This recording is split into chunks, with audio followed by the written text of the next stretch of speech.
Quiz T3P-13. 1. La durée maximale du stationnement précédant l'horaire de prise en charge mentionné par le client lors de sa réservation en gare ou aérogare est de 1 heure pour les VTC, VMDTR, LOTI et taxis hors de leur zone de rattachement. 2. La réglementation du T3P se trouve dans le Code du transport. 3. Quelles sont les missions du groupe Taxi Transport de Personnes, dit BORS? Contrôler l'application de la réglementation des taxis. Contrôler l'application de la réglementation des VTC. 4. Quelle est la sanction encourue par un capacitaire pour exercice de l'activité sans inscription au registre des transporteurs publics routiers de personnes? 1 an d'emprisonnement et 15 000 € d'amende. 5. Quelle autorité délivre sa carte professionnelle au conducteur T3P et dans quel délai? La préfecture du département de résidence du demandeur, dans les 3 mois maximum à compter de la demande. 6. Le non-respect du délai réglementaire de réalisation de la visite technique est sanctionné de l'immobilisation du véhicule, d'une amende de 4e classe. 7. Un conducteur de transport public particulier de personnes n'effectuant que des remplacements épisodiques doit-il être titulaire d'une carte professionnelle? Oui.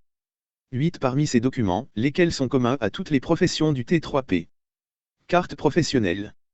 Assurance transport de personnes à titre onéreux. Attestation de formation continue. 9. Un transport vers l'hôpital ou un cabinet médical non pris en charge par la caisse d'assurance maladie peut être effectué par tous les T3P. 10. Donner un synonyme de T3P. TPPP. 11. Quelle est la zone d'action, de prise en charge, des conducteurs T3P, taxi VTC VMDTR? Ils sont, tous, autorisés à prendre en charge sur l'ensemble du territoire national grâce à une réservation préalable. 12. Quelles sont les obligations communes à tous les conducteurs de T3P? Satisfaire à une visite médicale périodique. Être en possession d'une carte professionnelle valide.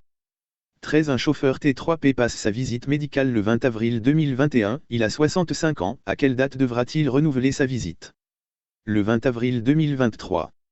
14. Quels rapports entretiennent l'Observatoire national, le Comité national et les commissions locales du T3P? Sur la base de ses propres études ainsi que des rapports transmis par les commissions locales, l'Observatoire émet un rapport qui alimente les débats du Comité national, qui se prononce sur les grandes orientations à donner au secteur. 15. Combien de fois puis-je me présenter à l'examen d'admission T3P?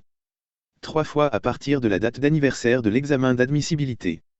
16. Le certificat médical pour un conducteur de T3P de moins de 60 ans doit être revalidé tous les 5 ans. 17. Quel est le kilométrage maximal d'une course autorisée pour un conducteur de T3P? Aucune limitation. 18. Où doit être envoyé le dossier de demande de carte T3P? À la préfecture. 19. L'établissement d'une facture est obligatoire à partir de 25 € pour tous les prestataires de services.